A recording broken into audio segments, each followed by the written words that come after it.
தான் உங்கள் மத்தியில் அடையாளம் என்ற தலைப்பிலே பத்தி பேச ஆசை.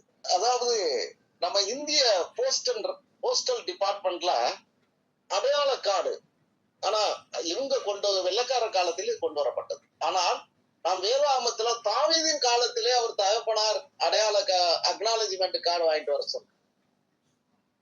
அக்னாலஜ்மெண்ட் கார்டை பற்றி நாம் பார்த்திருக்கோம். இந்த போஸ்டல் டிபார்ட்மெண்ட்ல வெள்ளக்காரர்கள் இருந்த நாட்கள்ல நம்ம ஆளுகள்கிட்ட கொடுத்து போஸ்ட் பண்ண சொல்லுவாங்க.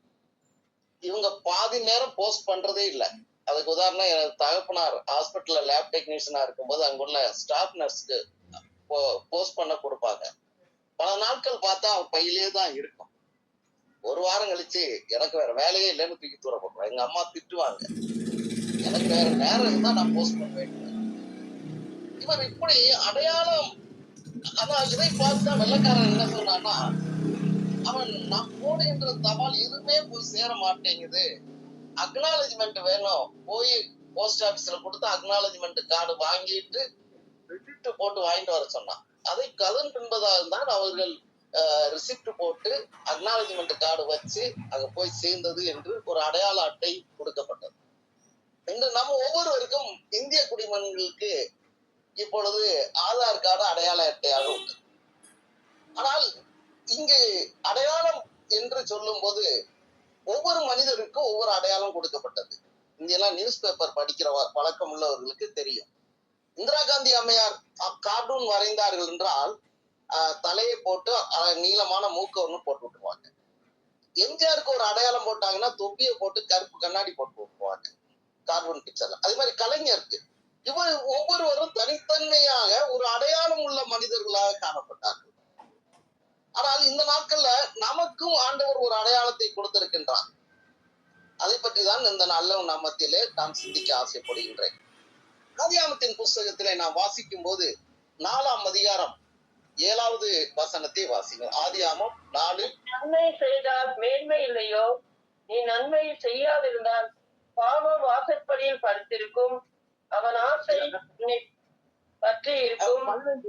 15 4ஆம் அதிகாரம் 15. அப்பொழுது கர்த்தர் அவனை நோக்கி, காயினை கொல்லுகிற எவன் மேலும் 7 பழி சுமரும் என்று சொல்லி அவனை கொண்டு போடாதபடிக்கு கர்த்தர் அவன் மேல் ஒரு அடையாளத்தை போட்டார். அவனுக்கு ஒரு பாதுகாப்பின் அடையாளத்தை போட்டார்.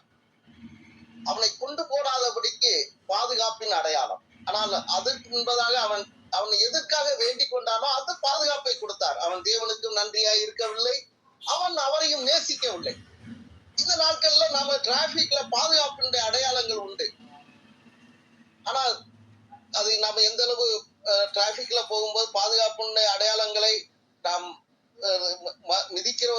மதிக்கிறவர்களும் உண்டு, அதை மிதிக்கிறவர்களும் உண்டு. ஆனால் அதை மதிக்காமல் வேகமான ஓவர் ஸ்பீட்ல போய் விபத்துக்குள் ஆகிறவர்களும் உண்டு. ஒரு நாள் வாட்ஸ்அப்ல ஒரு பட்டிமன்ற பேச்சாளர் பேசிட்டு இருந்தார். அவர் சொன்னார், சிங்கப்பூர் தேசத்துல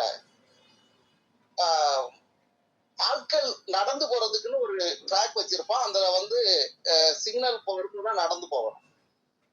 அந்த ட்ராக்ல முன்னே டிராபிக் இல்லைன்னாலும் எல்லாரும் நிப்பாங்க. ஆனால் அந்த டிராபிக் இல்லாத நேரங்கள்ல வேகமா ஒரு சிலர் கடந்து போவார்கள். அவர் சொன்னார், இந்த மாதிரி கடந்து போறவங்க வேற யாரும் இல்ல, தமிழ்நாட்டை சேர்ந்தவங்க. நான் என் பையன் கூட போய் இருந்திருந்த நாட்கள்ல பையன் சொன்னேன், டேய் தம்பி, ஒண்ணு டிராபிக்கே இல்லடா, நான் வேகமா போறேன்டான்னு.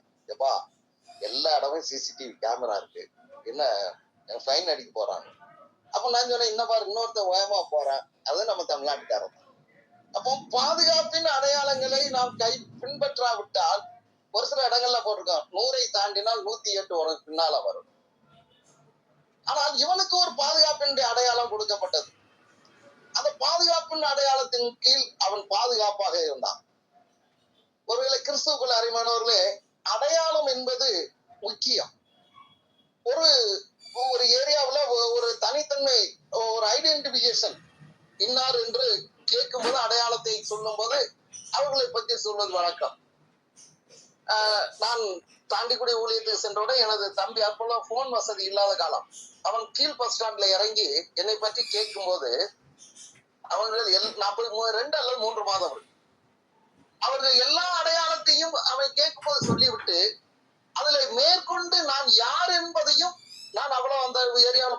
இல்லை. அவர்கள் சொன்னார்கள், இவனை இந்த டைமுக்கு இவன் வந்திருப்பான, இவன் தேடி வரும்போது இவன் மேல வந்துட்டு இருந்தான். ஆனா உங்களை பத்தி கேட்டேன், எல்லாம் சொன்னாங்க, நீ இன்னார் என்பதையும் அவர்கள் சொன்னார்கள். அந்த நான் இன்னாருங்கிறது யார்ட்டையுமே சொல்லலடா. அப்போ நம்முடைய அடையாளங்கள், நாம் ஒரு பகுதிக்கு போகும்போது நம்முடைய அடையாளங்களை அவர்கள் நோட் பண்ணி யார் இன்னார் என்பதை அவர்கள் தெரிந்து கொள்கின்றதை நாம் பார்க்கிறோம். காயினுக்கு ஆண்டவர் ஒரு அடையாளத்தை கொடுத்தார், அது பாதுகாப்புடைய அடையாளம். யாத்ராமத்தின் புஸ்தகத்திலே வாசிக்கின்றோம், அங்கே ஒரு விடுதலையின் அடையாளம் கொடுக்கப்பட்டது. யாத்ராமத்தின் புஸ்தகம் 3ஆம் அதிகாரம் 12வது வசனத்தை வாசி. 3ஆம் அதிகாரம் 12வது வசனம். அதற்கு அவர், நான் உன்னோடே இருப்பேன், நீ ஜனத்தை எகிப்திலிருந்து அழைத்து வந்த பின் நீங்கள் இந்த மலையில் தேவனுக்கு ஆராதனை செய்வீர்கள், நான் உன்னை அனுப்பினேன் என்பதற்கு இதுவே அடையாளம் என்றார்.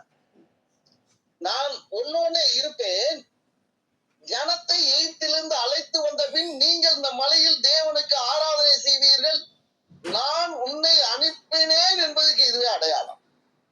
ஒரு இடத்திற்கு ஆண்டவர் நம்மளை அனுப்பினார் என்பதற்கு இதுதான் அடையாளம். உங்களுக்கு நன்றாக தெரியும், மோசேயை தண்ணீரிலிருந்து எடுக்கப்பட்டு அவன் அரண்மனையில் வாழ்கின்ற மனிதனாக காணப்பட்டான்.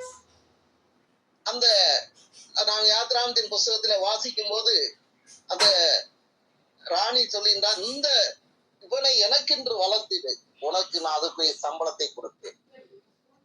பச்சிக்கிறவன் என்று பச்சனமும் பலவான் என்று மதுரம் வந்தது என்று சொல்லி யார் ஆண் குழந்தையை கொல்ல சட்டம் போட்டார்களோ அந்த சட்டத்தை போட்டவர்களே அவனுக்கு சம்பளத்தை கொடுக்கப்படி அவன் தலை வளர்க்கும்படி செய்தான். அவன் வளர்ந்த நாட்களிலே அவனுக்கு தாய் சொல்லி கொடுத்திருந்தான், கர்த்தர் உன்னை தெரிந்திருக்கின்றார், உன் மூலம்தான் இந்த மக்களுக்கு ரட்சிப்பு விடுதலை என்று சொல்லும் போது அவன் அதை மைண்ட்ல வைத்துக் கொண்டான். சுமார் 40 வருடங்கள் அரண்மனையிலே வாழ்ந்து கொண்டிருந்தான். அவன் அப்போஸ்தலர் நடவடிக்கைகளை வாசிக்கிறோம், அவன் வாக்கிலும் செய்கையிலும் வல்லவனாக இருந்தான். அப்பேற்பட்டது நான் தான் இந்த மக்களுக்கு விடுதலை கொடுக்க முடியும் என்ற உணர்வு அவனுக்குள்ள இருந்ததனால் எகிப்தியனும் இஸ்ரவேலனும் சண்டை போடும் போது எகிப்தியனை கொண்டு போட்டு விட்டான், கொண்டு மணல்ல புதைச்சிட்டான். அடுத்து 2 சகோதரர்கள் கொண்டு போகும்போது சண்டை போடும்போது சொல்லும் போது, எங்களுக்கு என்ன நீ அதிபதியா, எகிப்தியனை கொண்டு போட்டது எங்களுக்கு தெரியாதா என்று இந்த செய்தி பரவுனவுடன் அவன் நேராக ஓடி வந்து அவன் ஆடு மேய்க்கின்ற வேலையை பார்க்கின்றான். ஆனால் அவனுடைய ஆடு மேய்த்து கொண்டிருக்கின்ற வனாந்தரத்திலே 40 வருடங்கள் அரண்மனை வாழ்க்கை, அடுத்து 40 வருடங்கள் எதிர்பதமான ஆடு மேய்க்கின்ற வேலை. ரொம்ப மாடு கூட மேய்த்து விடலாம், ஆடு மேய்ப்பது என்று கடினம். பழைய காலத்துல எங்க அண்ணி எல்லாம் இருக்காங்க, டீச்சரா இருந்தாங்க, அவங்க எல்லாம் முந்தி படிக்கும்போது சொல்லுவாங்க, இல்ல நீ மாடு கூட மேய்க்க ஆடு மாடு கூட மேய்க்க உபயோகப்படும். இப்பெல்லாம் வாட்ஸ்அப் யூடியூப்ல பாத்தீங்கன்னா, நான் ஐடி ஃபீல்ட்ல இருந்து மாட்டு பண்ணை வைத்திருக்கின்றேன், ஆட்டு பண்ணை வைத்திருக்கின்றேன், அது பாதி ஃபால்ஸ். ஆனால் மாடுகள் கூட மேய்த்து விடலாம், ஆடு மேய்ப்பது அவ்வளவு ஒரு கடினமான ஒரு காரியம், அது வனாந்தரத்துல. ஆண்டவர் அவனை தெரிந்து கொண்டு பேசும்போது அவர் சொல்லுகின்றார், நான் திக்கு வாயனும் மந்தனாவும் உள்ளவன். காரணம், இவன் 40 வருடமா 2-3 வார்த்தைகள் தான் பேச முடியும். ஆட்டுட்டவை என்ன பேச, அது ஒரு கோல் நீளமான தடி, எங்க வீட்டுல எங்க அம்மா வைத்திருந்தது இன்னும் இருக்கு, ஆடும் இருந்தது மாடும். அதை தட்டி வேகமான தட்டி அதை டைரக்ஷனை மாற்றதான் முடியும். அப்படி 40 வருடங்கள் கர்த்தர் அவனை வனாந்தரத்தில் உருவாக்கினார். உருவாக்கின பின்புதான் அவன் சொல்லுகின்றான், 11வது வசனம், அப்பொழுது மோசே தேவனை நோக்கி, பார்வோன் இடத்திற்கு போகவும் இஸ்ரேல் புத்திரை எகிப்திலிருந்து அழைத்து வரவும் நான் எம்மாத்திரம். கர்த்தர் ஒரு மனிதனை பயன்படுத்த வேண்டும் என்றால் அவன் நான் எம்மாத்திரம் என்னால் ஒன்று முடியாது என்ற ஒரு சூழ்நிலைமைக்கு வந்தால்தான் அவனை எடுத்து பயன்படுத்த முடியும். அப்பொழுதுதான் அவர் சொல்லுகின்றார், நான் உன் கூட இருக்கிறப்பா, திரும்ப இந்த இடத்துல எல்லாரையும் கூட்டியாந்து பலியிடுவீர்கள், அதுதான் இதற்கு அடையாளம் என்று சொன்னார். இதுதான் உனக்கு இது என்னது அடையாளம் என்று சொன்னார். ஆனால் அந்த அடையாளங்கள் எல்லாம் பத்தாது என்று அங்கே அவனுக்கு அநேக அற்புதங்களையும் அடையாளங்களையும் கர்த்தர் கிரியை செய்தார். அவன் எதனாக்கு வைத்து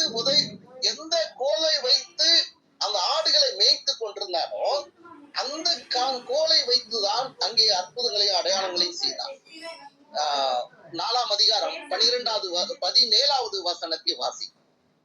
இந்த கோலையும் உன் கையிலே பிடித்துக் கொண்டு போ, இதனால் நீ அடையாளங்களை செய்வாய் என்றார். பாருங்கள், எந்த கோலை வைத்துக் கொண்டு ஆடுகளை மேய்த்துக் கொண்டிருந்தானோ அந்த கோலை வைத்துதான் அடையாளங்களை செய்யும்படியாக கர்த்தர் செய்தார். புதிய ஏற்பாட்டிலே நாம் வாசிக்கின்றோம், ஞானிகளை வெட்கப்படுத்தும்படி தேவன் உலகத்தில் பைத்தியமானவைகளை தெரிந்து கொண்டார். வெறும் ஆடு மேய்ப்பதற்கு உபயோகப்படுத்தப்பட்ட ஒரு கோல்.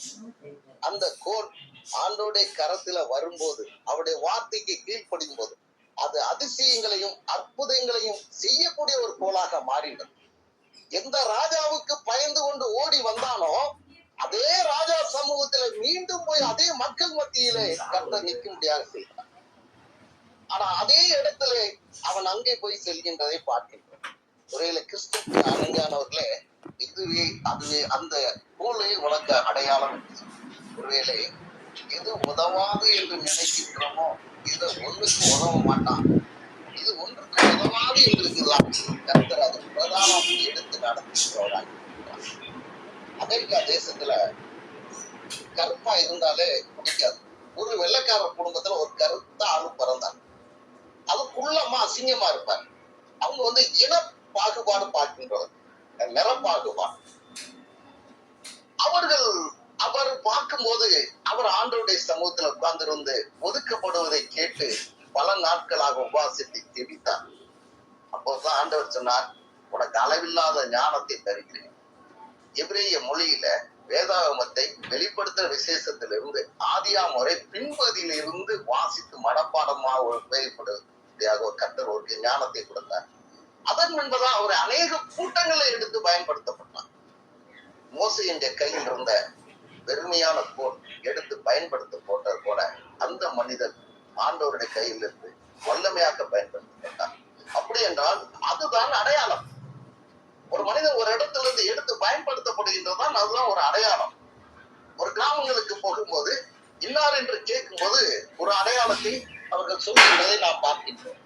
மூன்றாவதாக கிதியோன் நியாயாதிபதிகளின் புஸ்தகம் 6ஆம் அதிகாரத்திலே நாம் வாசிக்கின்றோம். கிதியோன் ஆண்டவரிடம் அடையாளத்தை கேட்கின்றார். ஆண்டவர்கிட்ட தைரியமாக அடையாளத்தை நாம் கேட்கும் காட்சியினை நியாயாதிபதியின் புஸ்தகத்திலே பார்க்கின்றோம். ஆண்டவரே, இதற்கு எனக்கு என்ன அடையாளம் தருகிறேன்? எனக்கு அடையாளம் தான், நீர் என்னோடு கூட இருந்து இந்த போர்ல வெற்றி பெற வேண்டும் என்றால். ஆனா 6ஆம் அதிகாரத்துல வாசிக்கும் போது 16வது வசனம், கர்த்தர் நான் உன்னோடு கூட இருப்பேன், ஒரு மணி போல நீ மீதியானவரை முறியடிப்பாய் என்றான். ஆனா அவனுக்கு அதெல்லாம் என்னது கிடையாது, நம்பிக்கை இல்லை. ஆண்டவரே, எனக்கு ஒரு அடையாளம் வேணும். அந்த அடையாளம் என்னவென்றால் நியாயாதிபதிகளின் புஸ்தகம் 6ஆம் அதிகாரம் 36 39 வரை வாசி. அப்பொழுது கிதியோன் தேவனை நோக்கி, தேவரே சொன்னபடி என் கையினாலே இஸ்ரவேலை ரட்சிக்க வேண்டுமானால், இதோ நான் மயிருள்ள ஒரு தோலை களத்திலே போடுகிறேன். பனி தோலின் மேல் மாத்திரம் பெய்து பூமி எல்லாம் காய்ந்திருந்தால், அப்பொழுது தேவரே சொன்னபடி இஸ்ரவேலை என் கையினால் ரட்சிப்பீர் என்று அதனாலே அறிவேன் என்றான். அப்படியே ஆயிற்று. அவன் மறுநாள் காலையில் எழுந்திருந்து தோலை கசக்கி அதிலிருந்த பனி நீரை ஒரு கிண்ணம் நிறைய பிழிந்தான். அப்பொழுது கிதியோன் தேவனை நோக்கி, நான் இன்னும் ஒரு விசை மாத்திரம் பேசுகிறேன், உமது கோபம் என்மேல் மூடாது இருப்பதாக. தோலினாலே நான் இன்னும் ஒரே விசை சோதனை பண்ணட்டும். தோல் மாத்திரம் காய்ந்திருக்கவும் பூமி எங்கும் பனி பெய்திருக்கவும் கட்டளையிடும் என்றான். அப்படியே தேவன் அந்த ராத்திரியில் செய்தார். தோல் மாத்திரம் காய்ந்திருந்தது, பூமி எங்கும் பனி பெய்திருந்தது. இங்கு ஆண்டவரிடம் வைத்த 2 டிமாண்ட். ஒன்று, தோல் மாத்திரம் நனைந்திருக்க வேண்டும், சுற்றி உள்ள இடமெல்லாம் காய்ந்திருக்க வேண்டும். 2வது, சுற்றி இருக்க இடமெல்லாம் நனைந்திருக்க வேண்டும், தோல் மாத்திரம் காய்ந்திருக்க வேண்டும். இது 2ம் நடந்தது. அப்போ அவன் அடையாளத்தை கேட்டு அதன் முன்பதாக கிளம்பி செல்கின்றதை பார்க்கின்றோம். இந்த அடையாளத்தை கேட்டு செல்கின்ற அனுபவபூர்வமான ஒரு நடந்த சாட்சியினை நான் சொல்ல ஆசைப்படுகின்றேன். தாண்டிக்குடி மலையில இருக்கும் மங்களம் என்ற பக்கத்துல ஒரு கிராமம். அப்ப கொடைக்கானல்ல எங்களுடைய பாஸ்டர் ஜான் ரோஸோட அவருடைய சபை அது. அவங்க சிஸ்டர், அவங்க அக்கா தான் அந்த பகுதியில ஊழியர் செய்து வந்தார்கள். அந்தோணி என்பவனுக்கு ஒரு முரடர் சீர்திருத்த பள்ளியில் வந்து படித்து வந்து ரசிக்கப்பட்டு வந்தான். ஒரு திருமண காரியத்தை செய்து வந்தார்கள். வாரந்தோறும் சண்டை, குடும்பத்துக்குள்ள பிரச்சனை, குழப்பம். இவர்கள் வந்து தாண்டி குடிக்க எங்க வீட்டுக்கு வந்து நான் அவங்க சேர்ந்து போவோம். என்ன சிஸ்டர், மாசந்தோறும் ஒரே பிரச்சனையா கிடக்கு, இவன் அந்த பிள்ளைக்கு வந்து டைவர்ஸ் வாங்கி கொடுத்துட்டாங்கன்னு கேட்டேன். அப்படி இல்ல சௌந்தரவாடியன், நான் ஒரு அனுபவத்தை சொல்றேன் கேள்வி. கொடைக்கானல்ல சில நேரம் 7 நாளும் மழை பெய்யும், தொடர்ந்து மழைக்கு ஒரு சீசன். அப்ப நான் ஜெபம் பண்ணினேன், ஆண்டவரே இந்த அந்தவனுக்கு இந்த பிள்ளையை பார்ப்பதற்கு, பேசி முடிப்பதற்கு நீ எனக்கு ஒரு அடையாளம் தர வேண்டும். இப்பொழுது பெய்து கொண்டிருக்க மழை மறுநாள் காலையில் நான் எழுந்திருக்கும் போது வெயில் அடிக்க வேண்டும். அந்த வெயில் அடித்தது என்றால் நான் இந்த காரியத்தை பேசி முடிக்கின்றேன். ஆண்டவர் எனக்கு அதே மாதிரி காலையில் எழுந்தவுடன் நன்றாக வெயில் அடித்தது. நான் மற்ற சபைகளுடன் சேர்ந்து இந்த காரியத்தை பேசி ஒழுங்கு செய்து இந்த திருமணத்தை அதிகமா நடத்தி கொடுத்தேன். அப்படியாமா, அப்போ தேவ சித்தம் தாமா, சரி என்று நாங்கள் அதுக்கு முன்பதாக கடந்து வந்து விட்டோம். ஆனால் அதே 25 வருடங்கள் 20 வருடங்களுக்கு கடந்த அதே பகுதிக்கு நான் கடந்து செல்லும் போது அருமையான வீடு போட்டு எந்த பிள்ளைகளை நன்றாக கல்லூரியில் படிக்க வைத்து ஒரு அருமையான கொத்தனாராக டெய்லி 1000 ரூபாய் சம்பாதிக்கக்கூடியவனாக கர்த்தர் அவனை மாற்றினார். அப்போ ஆண்டவர் நமக்கு ஒரு அடையாளத்தை கொடுத்து ஒரு காரியத்தை செய்வார் என்றால் ஆரம்பத்தில் அது ஒருவேளை சருகலா இருந்தாலும் பின்னால் அது ஒரு ஆசீர்வாதமாக சம்பூர்ணமாக முடிந்தது என்று நான் அனுபவபூர்வமாக கண்டேன். கிறிஸ்துவுக்குள் அருமையானவர்களே, இங்கு கிதியோன் கேட்ட அடையாளத்தை கர்த்தர் கொடுத்தார். ஒருவேளை இந்த நாட்களிலும் நம்முடைய வாழ்க்கையில பிரச்சனையில் மத்தியில நாம் முடிவெடுக்க முடியவில்லை என்றால் ஆண்டவரிடம் அடையாளத்தை கேட்கலாம். ஆண்டவரே, இந்த பிரச்சனைக்கு முடிவு, நான் என்ன முடிவு எடுக்க என்பதை அடையாளத்தை கேட்கலாம். இன்னொரு மனிதர் அடையாளத்தை கேட்டார். எசேக்கியா ராஜா அடையாளத்தை கேட்டார். ஏசாயாத்திற்கு 2 ராஜாக்களின் புஸ்தகம் 20ஆம் அதிகாரம் 8வது வசனத்தை வாசி. 2 ராஜாக்கள் 20:8. எசேக்கியா ஏசாவை நோக்கி, கர்த்தர் என்னை குணமாக்குவதற்கும் 3ஆம் நாளிலே நான் கர்த்தருடைய ஆலயத்திற்கு போவதற்கும் அடையாளம் என்ன என்றார். இங்கு பிளவை வியாதியினால் பாதிக்கப்பட்ட எசேக்கியாவிடம் ஏசாயா தீர்க்கதரிசி சொல்கின்றார், ஐயா, நம்ம சொன்னா நீர் என்ன உழைக்க மாட்டீரு, வீட்டுக்காரியத்தெல்லாம் ஒழுங்குபடுத்தும் என்று. அதாவது இன்று அநேக குடும்பங்களிலே முன்னோர்கள் இந்த வீட்டு காரியங்களை ஒழுங்குபடுத்தாமல் இறந்து விடுகின்றார்கள். பின்னால் இருக்கிற பிள்ளைகள் எல்லாம் கோர்ட்டு கேஸ்ன்னு அலைகின்றதை பார்க்கிறேன். நீர் உயிரோடு இருக்கும்போது இந்த காரியத்தெல்லாம் செய்து முடித்து விடும். ஆனால் அவர் சுவர் பக்கமாக திரும்பி ஜெபிக்கும் போது, ஆனா ஒரு காரியத்தை உண்மையா ஆண்டவரிடம் ஒப்படைத்தார். நான் உமக்கு முன்பாக உண்மையும் மன உத்தமமாய் ஒரு பார்வைக்கு நலமானதை செய்தேன் என்பதை நினைத்தரலும் என்று விண்ணப்பம் பண்ணினார். எசேக்கியா மிகவும் அழுதான். அப்போ இவனுடைய அழுகையை, கண்ணீரை ஆண்டவர் கேட்டு, இதோ உன் விண்ணப்பத்தை கேட்டேன், உன் கண்ணீரை கண்டேன், இதோ நான் உன்னை குணமாக்குவேன், 3ஆம் நாளில் நீ கர்த்தருடைய ஆலயத்துக்கு போவாய் என்று சொன்னார். அப்போ சொன்னவுடன் நான் உன்னோட 15 வருஷத்தை என்ன செய்வேன், கூட்டி கொடுப்பேன் என்று சொன்னார். ஆனால் அவனுடைய வியாதிக்கு ஒரு ட்ரீட்மெண்டை சொல்லுகிறான். அத்திப்பழத்தை அடையை கொண்டு வர, அதை விளவையின் மேல் பற்று போடுங்கள் என்றான். அப்போ எசேக்கியா கர்த்தர் என்னை குணமாவதற்கும் சுகப்படுத்துவதற்கும் நான் 3ஆம் நாள்ல கர்த்தருடைய ஆலயத்துக்கு போவதற்கு அடையாளம் என்னவென்று கேட்டேன்.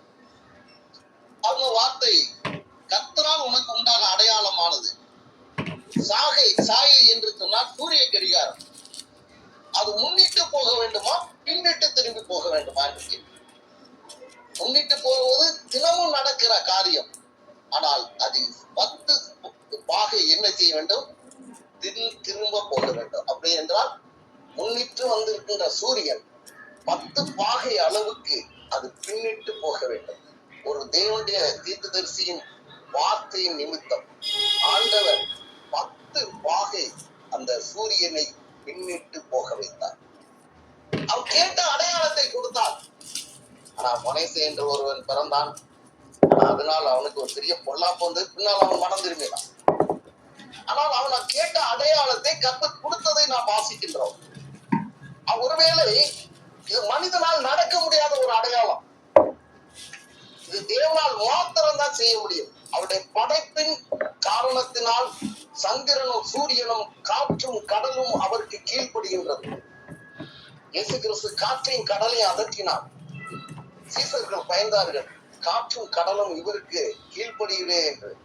அன்றைக்கு தேவனாகிய கர்த்தர் அவனுக்கு 10 பாகை பின்னிட்டு போக வைத்தார். ஆனால் அதே பகுதியில முன்பகுதியை நாம் வாசிக்கும் போது அங்கே கீழே வேர் பெற்றி மேலே கனி கொடுப்பீர்கள் யூதா என்று சொல்லி, இதுவே உனக்கு அடையாளம் என்று அசரியா ராஜா போருக்கு வந்தவன் அதோடு ஒரே தூதன் 1,80,000 பேரை சங்கரித்தான். அதற்கு அடையாளம் 19ஆம் அதிகாரம் 29வது வசனம் 30வது வசனத்தை வாசி. உனக்கு அடையாளமாய் இருப்பது என்னவென்றால், இந்த வருஷத்திலே தப்பி பயிராகிறதையும் 2ஆம் வருஷத்திலே தானாய் விளைகிறதையும் சாப்பிடுவீர்கள். 3ஆம் வருஷத்திலோ விதைத்து அறுத்து திராட்சை தோட்டங்களை நாட்டி அவைகளின் கனிகளை புசித்தீர்கள். யூதா வம்சத்தாரில் தப்பி மிகுந்திருக்கிறவர்கள் மறுபடியும் கீழே பற்றி மேலே கனி கொடுப்பார்கள். மறுபடியும் கீழே வேர் பற்றி மேலே கனி கொடுப்பார். இது 3ஆம் தப்பி பயிராகிறதையும் வரிசையாக சொல்லுகின்றதை நாம் பார்க்கின்றோம். இது அவனுக்கு முதலாவது அடையாளம். 2வது எசேக்கியா ராஜா கொடுத்த இது 2வது அடையாளம். அடையாளம் என்பது ஐடென்டிபிகேஷன் என்பது முக்கியம். இங்கெல்லாம் ஸ்கூல்ல 10th 12th வரும்போது டிசியில எழுதுவதற்காக அடையாளத்தை இந்த கையில கால்ல மச்சம் எங்க இருக்குன்னு சொல்லி அடையாளம் எடுத்தாங்க. இப்ப அது ஆதார் கார்டு எடுக்கும்போது கண்ணுல இருந்து காதுல இருந்து மூக்குல இருந்து எல்லாத்தையுமே அடையாளமா எடுக்கிறது நாம் பார்க்கிறோம். ஆனால் ஒரு மனிதனுக்கு அடையாளம் எவ்வளவு முக்கியம் என்பதை நாம் பார்த்தோம். இன்னும் ஒரு வசனத்தை வாசித்து மீண்டும் என்ன டாபிக் போக ஆசைப்படுகின்றேன். ஏசாயா தீர்க்கதரிசியின் புஸ்தகம் 8ஆம் அதிகாரம் 18வது வசனம். ஏசாயா 8:18.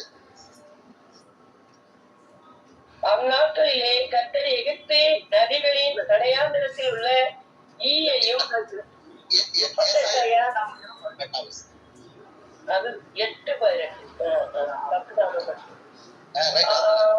இதோ நானும் கர்த்தர் எனக்கு கொடுத்த பிள்ளைகளும் வாசமா இருக்கிற சேனைகளின் கர்த்தராலே இஸ்ரவேலில் அடையாளங்களாகவும் அற்புதங்களாகவும் இருக்கிறோம். ஆமென். இதோ நானும் கர்த்தர் எனக்கு கொடுத்த பிள்ளைகளும் சீயோன் பர்வதத்தில் வாசமாய் இருக்கிற சேனைகளின் கர்த்தராலே இஸ்ரவேலில் அடையாளங்களாகவும் அற்புதங்களாகவும். மிராக்கிள். சில வீட்டுல மிராக்கிள்னு பேர் வச்சிருப்பாங்க. அது இல்ல, மிராக்கிளா இருக்கு. அவங்க பார்க்கும் நம்ம குடும்பத்தை பார்க்கும்போது இது ஆண்டவருடைய வீடு என்பதை அடையாளங்களாக காணப்படாது. நம் சில வீடுகள்ல இயேசுவை வீட்டின் தலைவர் இருக்கோம். அது விட போனாதான் தெரியும் யார் தலைவர். அந்த சப்ஜெக்ட் போன அப்புறம் கீழே ரொம்ப கோச்சு வச்சுப்பா ஏன் வீணா பேசிருக்கேன். ஆமா. அதனால 2வதாக அடையாளங்களாக பிள்ளைகளை பார்க்கும்போது இவர்கள் கிறிஸ்தவ பிள்ளைகள். சில வீடுகள்ல நாம் கடந்து செல்லும் போது கிறிஸ்தவ பாடல்கள் பாடிக்கொண்டிருக்கும். எங்க பார்த்தாலும் ஒரு சமாதானம் இருக்கும்.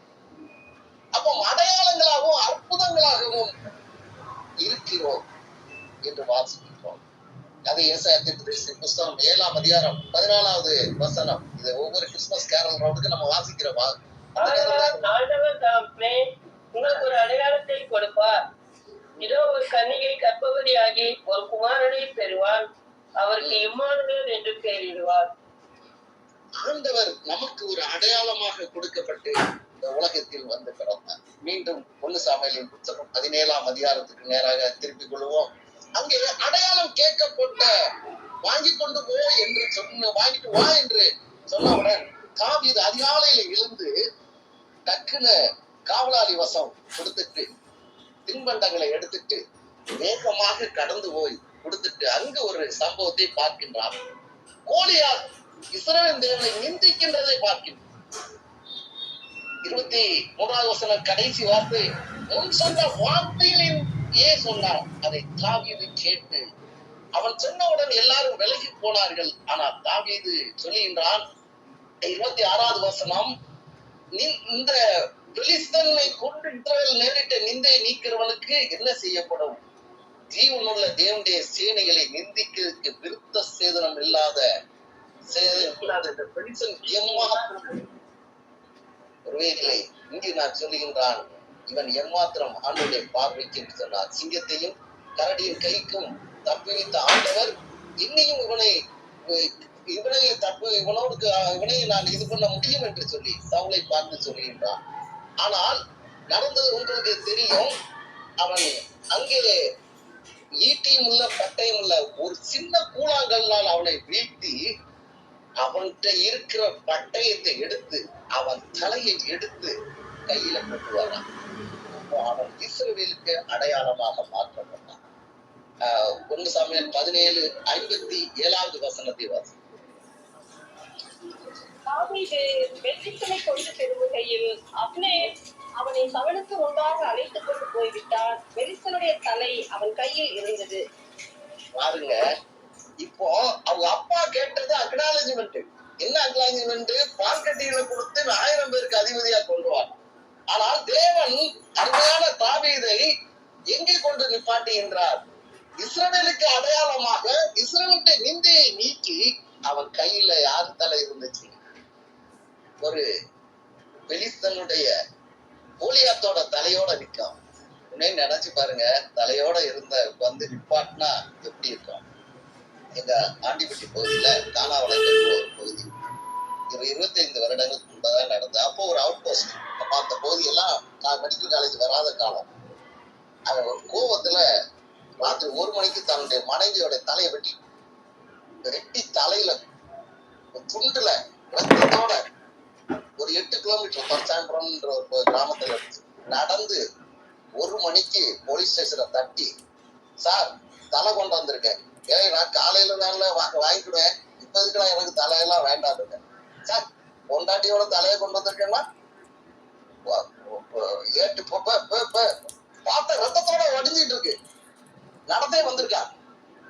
அங்க இருந்து அதாக்கு மயக்கமே வந்துருச்சு. ஹாஸ்பிட்டலுக்கு போயிட்டாங்க. கையில வேற அருவாளோட இருக்கு.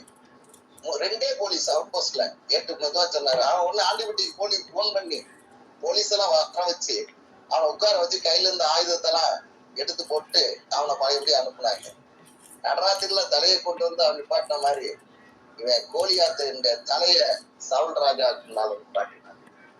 கிறிஸ்துக்குள்ள இருக்கார். அவர்களே, அடையாளம் வாங்கிட்டு வா என்று சொன்ன அப்பாவுக்கு கீழ்ப்படிந்து வந்த தாவீது இஸ்ரவேல் தேசத்திற்கு அடையாளமாக்கப்பட்டான்.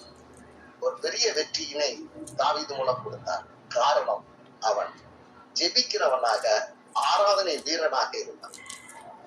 தாவீதுடைய ஜெபங்கள் நம் சங்கீதம் பிள்ளையிலே நாம் வாசிக்கின்றோம். அன்றைக்கு அற்புதம் செய்த தேவன் இன்றைக்கு நம்மையும் இருக்கிற இடங்களிலே அடையாளங்களாகவும் அற்புதங்களாக மாற்றுவாராக. கர்த்தர் அப்பேற்பட்ட ஒரு கிருபையை கொடுத்து கர்த்தர் நம்மை ஆசீர்வதிப்பாராக. ஆமென்.